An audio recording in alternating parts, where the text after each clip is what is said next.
افضال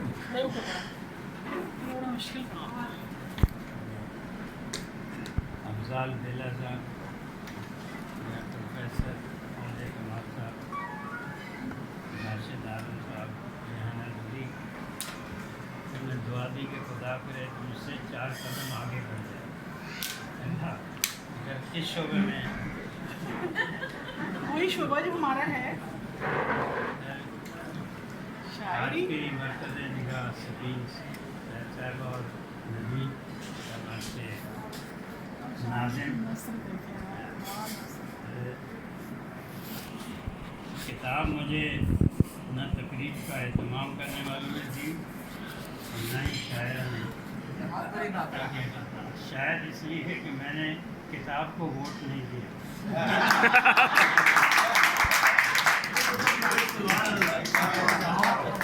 شان جی کی تحریر کا بہت اچھی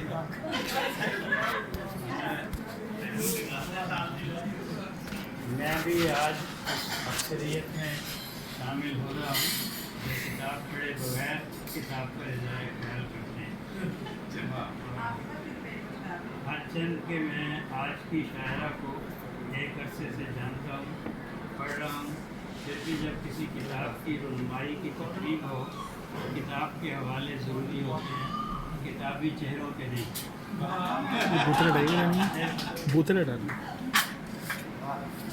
پھر اس شاعری کو اپنے عہد کے تناظر میں دیکھنا ہوتا ہے۔ اب تو ہم نئے پاکستان کی دہلیز پر کھڑے ہیں۔ ایک بار پاکستان 1971 میں نیا ہوا تھا، ایک عبرتناک شکست کے بعد۔ اب پاکستان نیا ہو رہا ہے لٹیروں اور ڈاکوؤں کی شکست سے فاش کے بعد۔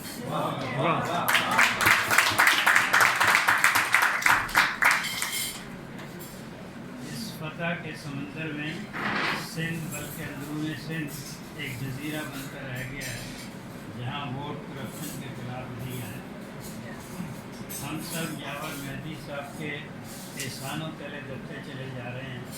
یہ ایک تنہا مرد بیمار کرانہ سالی میں کس طرح ادب اور کتابوں کی سرپرستی کر رہا ہے، اپنی بیماری کو بھی خاطر میں نہیں لاتا۔ ایک ہی دھن ہے کہ علم و ادب سے وابستہ شخصیات کو کہیں یکجا کیا جائے، پھر باتیں ہوں حسن یار کی زلف و رخسار کی۔ آؤ حسن یار کی باتیں کریں، زلف کی رخسار کی باتیں کریں۔ چند لمحے تو وضاحتوں، قدورتوں، تعصبات، تنازعات سے فار فرام دا میڈی کراؤڈ میسر ہو جائیں۔ KDA آفیسر فیلو والوں کو بھی داد دیجیے کہ وہ بھی ادیبوں شاعروں کے لیے اپنے دربار رکھیں۔ اب آئیے سبین صاحب کی طرف۔ پہلے تو یہ بے پردہ شاعرات ادب کے افق پر اس طرح غالب ہو رہی ہیں جیسے کسی چمن میں ایک دم بلبلوں کا غول آ کر چہچانے لگے۔ سما کتنا خوبصورت ہو جاتا ہے، اور اب غزل کہہ رہی ہیں غزلیں بھی، ہم غزل کو بتا کے رہ جائیں۔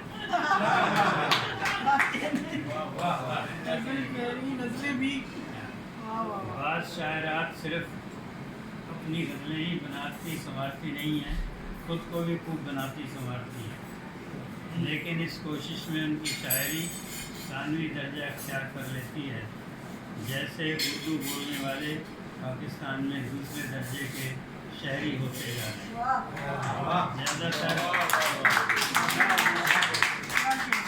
زیادہ تر اپنی حرکتوں اور اپنی لڑائیوں کے سبب۔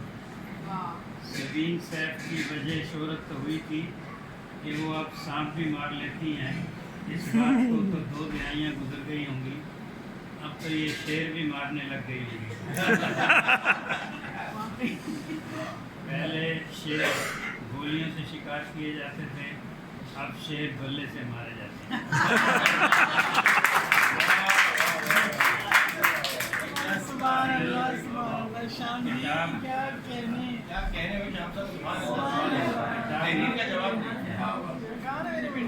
کتاب ملی نہیں تھی، میں نے اپنا گزشتہ مضمون تلاش کیا جو ان کے مجموعے ایک اور جنم پر کراچی جمکانہ میں پڑھا تھا۔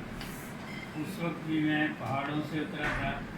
अब फिर आज़ाद कश्मीर के सरसब्ज पहाड़ों, खूबसूरत वादियों और मबहूत कर देने वाले झरनों से मिलकर आ रहा हूँ। याद कर रहा हूँ कि उस तकरीर में हुस्न का क्या आलम था, इनके दाएं बाएं कितनी हसीन शायरात थी।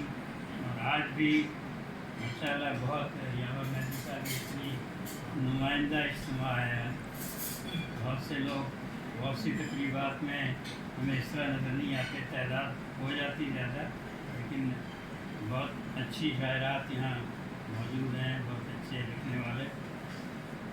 किताब मिल जाती तो मैं ये भी देखता कि एक और जन्म से दूसरी किताबों तक कितने फासले तय हुए हैं, कितने नए तजुर्बे, कितनी नई तशबीहात, नई तलमीहात, नई इजाफतें, हालात और वाक़यात ने इनकी सोच को कितना मुतासर किया है।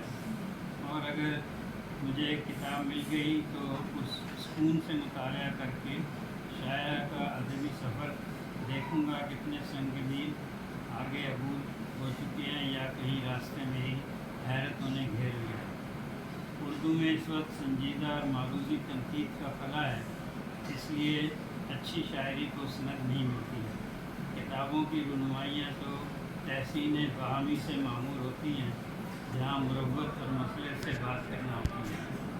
ख्याल ख़ातिर अहबाब चाहिए हरदम, नींद फैसला लग जाए आप भी ना।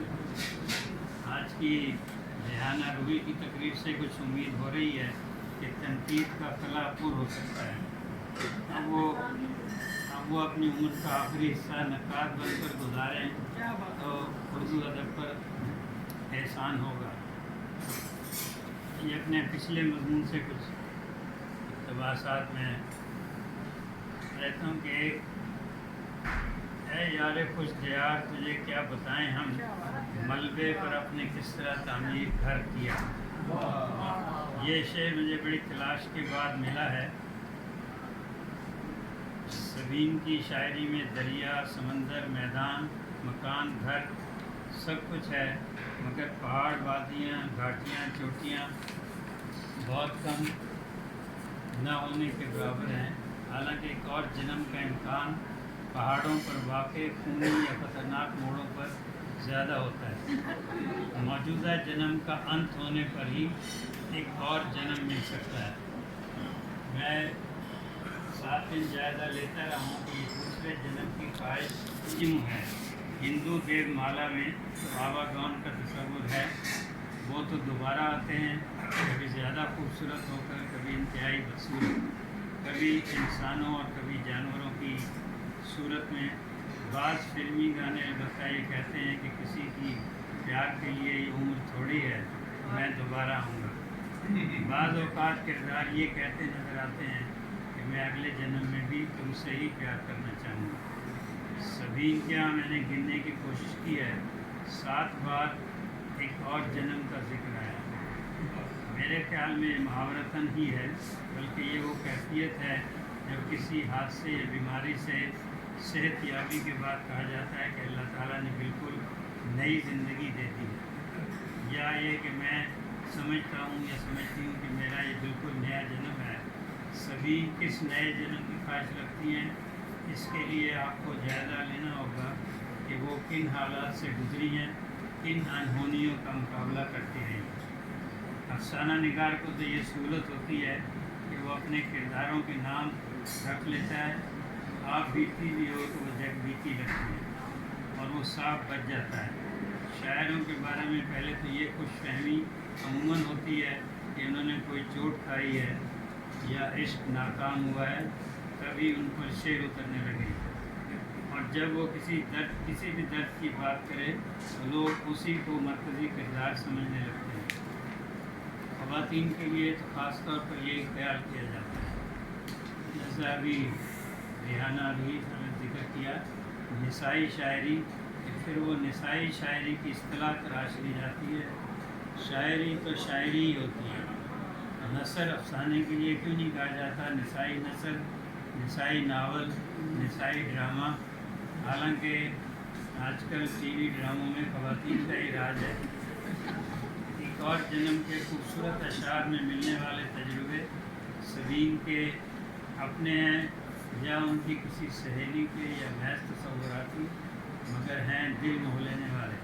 اگر سوال یہ پیدا ہوتا ہے کہ جب ساتھ اتنا مشکل ہے، غم و اندوہ سے معمور ہے، پھر اسی پیار کے لیے دوسرا جنم کیوں؟ یہ معرفت کا مقام ہے. غالب کیوں کوئے ملامت کے پھر طواف کی خواہش رکھتا ہے؟ اقبال کیوں کہتا ہے تحمل تو تھا ان کو آنے میں قاصد، مگر یہ بتا طرز ان کا کیا تھا؟ یا یہ کہ ایک اور ایک ستم اور میری جان ابھی جان آتی ہے. تیری چاہت کا بھرم رکھنے کا سودا سر میں تھا، ہم نے اپنا گھر دیا، پھر زر دیا، پھر سر دیا.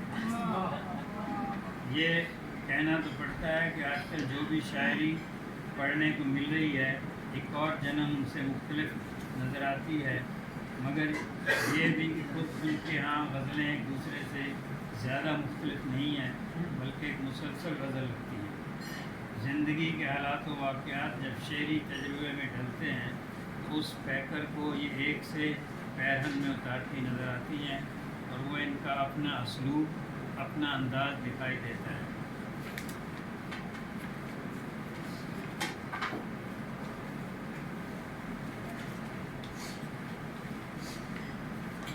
ممکن ہے یہ اپنا رنگ اس لیے محفوظ کر پاتی ہوں یہ کم آمیزی کا ثمر ہو، اس کا ذکر بھی بار بار ہو رہا ہے.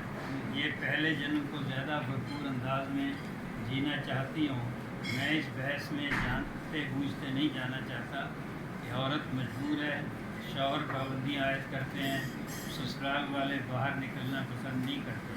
حالانکہ یہ شعر اس لیے میری مدد کر سکتا ہے کہ جب ہنر اس کی محبت کا کھلا مثبت سبھی قید اس نے گھر کی دیواروں میں مجھ کو کر دی. ان کے ہاں جب نئے نئے موضوع، نئی تراکیب نظر آتی ہوں تو ہم اس بحث میں کیوں پڑیں؟ سر جو ڈھانپوں تو پاؤں کھل جائیں، اتنی چھوٹی ردا نہ ہو جائیں. یہ شعر بھی اچھا ہے لیکن اس میں نسائی نعرہ بازی ہے. وشو نائٹ کو شاید اچھا لگے یا این جی اوز اس سے فائدہ اٹھا سکتی ہیں کہ وہ بول سکتی ہیں اپنے حقوق کی خاطر. اب عورتوں میں وہ پہلے سی بے زبانی کہاں. اور ایک اور شعر سنیے کہ دیار غیر میں جا کر جو بیچ دی تم نے، خرید پاؤ گے اب اپنی وہ جوانی کہاں. اس وقت کے تناظر میں میں نے اس کا حوالہ دیا تھا آصف زرداری رحمان والے کہ وہ اپنی جوانی بیچا ہے. یہ اشعار دیکھیے کہ اب اور کتنا مجھے پڑھے گا، وہ رٹ چکا میرے باپ سارے، وہ پورا کاغذ مجھے تھما کر چکا گیا ہے حساب سارے. ان کی سوچ نئی، مختلف اور خوبصورت بھی ہے. سونا ہو جائے گا میرا آنگن جب یہ بچہ میرا بڑا ہوگا، اور یہ مجھ کو تنہا نہ تم سمجھ لینا، میری تنہائی مجھ میں رہتی ہے. اور یہ عالمگیر سچائی، خون کا رنگ ایک ہے سب کا، فرق ہے تو فقط زبانوں کا. آپ کے سامنے دسترخوان سے لیا ہے سب کل زیادہ دیر. یہ شعر مجھے اچھا لگا ہے، کیوں پتہ نہیں کہ میں دے رہی ہوں فریب خود کو کہ بے سبب ہی سنور رہی ہوں. اور یہ بھی کہ اسے کہہ دو کہ میری زندگی میں بہت کچھ ہے، فقط اس کی کمی ہے. اور پھر ایک سیاسی شعر اور علامتی جو بھٹکا پھر رہا ہے جنگلوں میں، اسے دل کی قیادت دے رہی ہے. سبین صاحب آپ ہی نہیں یہ قوم، اس وقت 62 سال لکھا تھا، 65 سال کہتی آ رہی ہے ہمارے شہر جنگل بنتے جا رہے ہیں.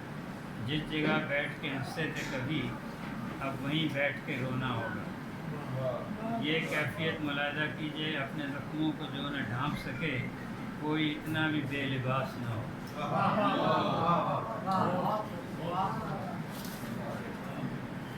اور ان کا یہ چیلنج ملاحظہ کریں، تم سا معشوق گر نہیں کوئی، हमसा आशिक कोई दिखाओ तो ये तो उन्होंने अपने लिए कहा होगा, लेकिन ये किसके लिए है कि न कर पाए कभी इंसाफ जो अहले कलम होकर, न कर पाए कभी इंसाफ जो अहले कलम होकर, है मिल्लत का भला इसमें तो उसको बेहुनर कर दे।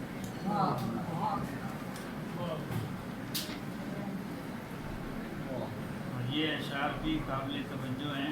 मेरे हाथों से निकला जा रहा है मैं जितना वक्त को बहला रही हूँ, रहा दिल में कभी लब तक न आया मैं वो बेईमानी सा जुमला रही, वो बेईमानी सा जुमला रही। और आजकल की एक और कड़वी सच्चाई, निकली नहीं गुंजाइश माँ बाप के रहने की, बेटे ने महल जैसा एक घर तो बनाया। और ये शेर भी मैं नोट करना ज़रूरी समझा। रश्क करती थी ये दुनिया मुझ पर, अब वो कब बात रही है मुझ में। मैं लिखा था सर कि हमने तो वो वक्त नहीं देखा, इसलिए फ़र्क नहीं कर सकते। ये वो लोग बताएं जिन्होंने तब भी देखा और तब भी। शेर अंदरूनी और बैरूनी एहसास को यकजा कर रहा है। तमाम रात भटकता है वो ख्यालों में और उसकी चाप मेरे बाम दर में रहती है।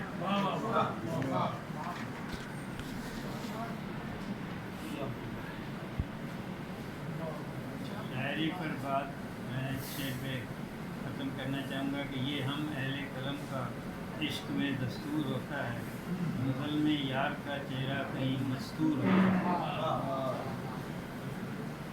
ये उस वक्त भी मैं कहा था कि मैं नक़ादों की तरह सबीन की शायरी को अदब बराए ज़िंदगी या अदब बराए अदब में तकसीम नहीं करूँगा, ना ही साख्तियात वजूदियत जदूदियत या माबाद जदीदियत में ढालने की कोशिश करूँगा। शेर हैं, हस्बे हाल हैं, किस किस के जिनके दिलों पर जाकर लगी वो जाने। मैं आम सदूर की तरह एक बुजुर्गी का फ़ायदा उठाते हुए उन्हें कोई नसीहत नहीं करूँगा कि ये करें ये ना करें। हम बोलते इसलिए कि कोई असर नहीं होता, और फिर ये कि जब कोई अच्छा काम कर रहा है, अच्छा शेर कर रहा है, तो अपनी राय उस पर क्यों पहुँची जाए। अलबत्ता ये ज़रूर कहूँगा जो एक और जन्म जो थी वो महंगे आर्ट पेपर पर छापी गई थी। अलबत्ता ये ज़रूर कहूँगा कि शेरों को महंगे आर्ट पेपर पर छापने से शेर कुछ ज़्यादा चिकने नहीं हो जाते।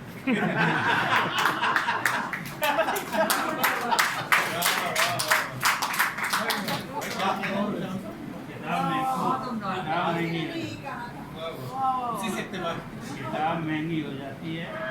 एक खुशहाल और कसीरुल माल शायर ने कई साल पहले अपनी किताब इसी एहतमाम से छपवाई, तो मैंने साहिर का ये शेर किसी तसर्रुफ़ के साथ सुना दिया था। यहाँ तो शेर का और ज़्यादा महल है कि ताज महल सरवरत पर मौजूद है। ये था कि एक शहनशाह ने दौलत का सहारा लेकर हम गरीबों की मोहब्बत का उठाया है। इस सभी सैफ ने दौलत का सहारा लेकर हम अदीबों की किताबों का उड़ाया है।